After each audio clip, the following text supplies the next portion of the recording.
Well, two more on that uprising. Vladimir Putin is trying to recover some authority tonight after the unprecedented challenge to his grip on power.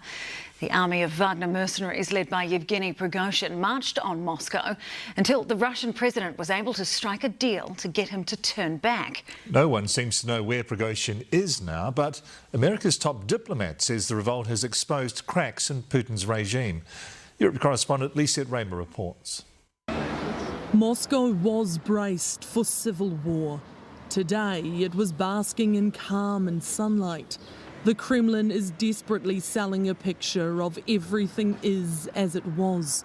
But recruitment billboards for the Wagner group can't be pulled down fast enough, and the world is wondering if it has already caught a glimpse of the end of Vladimir Putin's rule.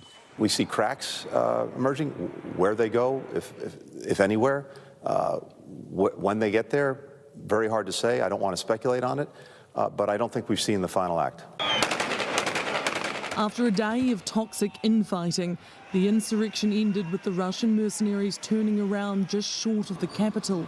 Their rebellion brought ordinary citizens to the streets, sensing a dictator's demise. But by day's end, chief mutineer Yevgeny Prigozhin had departed Russia en route to exile in Belarus, and he has not been heard from since. I find it very hard to believe that Prigozhin will have a quiet, peaceful retirement in Belarus. Analysts suspect he is a dead man walking, with President Putin now scrambling to re-clench his iron grip. Behind-the-scenes footage was released of him amid the rebellion, intending to show him calm and in charge as he vowed to crush the traitors. But instead, he agreed to an uncharacteristic compromise and appears to have let Prigozhin off punishment-free for now. I think it's damaged Putin very badly. We'll see if it's actually caused serious damage to the morale of the Russian army in Ukraine. And I think it's put in question at least political cohesion amongst the elite in Russia.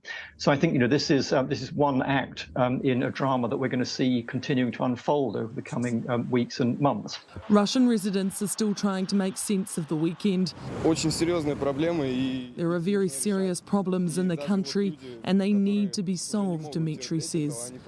That concern is contagious.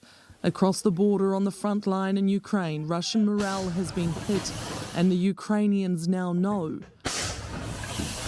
they are fighting a divided and distracted enemy. Well, OK, Lisette, what has this rebellion in Russia meant for the war in Ukraine? Well, Sam, because this uprising was over so suddenly, unfortunately for the Ukrainians, it looks like it has had very little impact at all on the front line. But what will be crucial now, and what we just do not know, is where to next for the Wagner group. Will they return to Ukraine? And if they do, will they return as the Wagner group, or will they now be forced to integrate into the general Russian military? Despite the fact we haven't seen those major operations changes by Russia in Ukraine just yet, you cannot deny the fact that this has had a huge psychological impact on both sides of that war. And what analysts are hoping now is that Western allies are looking at the turmoil in Russia and choose to really ramp up their weapon supply to Ukraine as soon as possible, so that President Zelensky has the resources he needs to take full advantage of this situation. Our Europe correspondent Lisa Raymer, tēnā koe.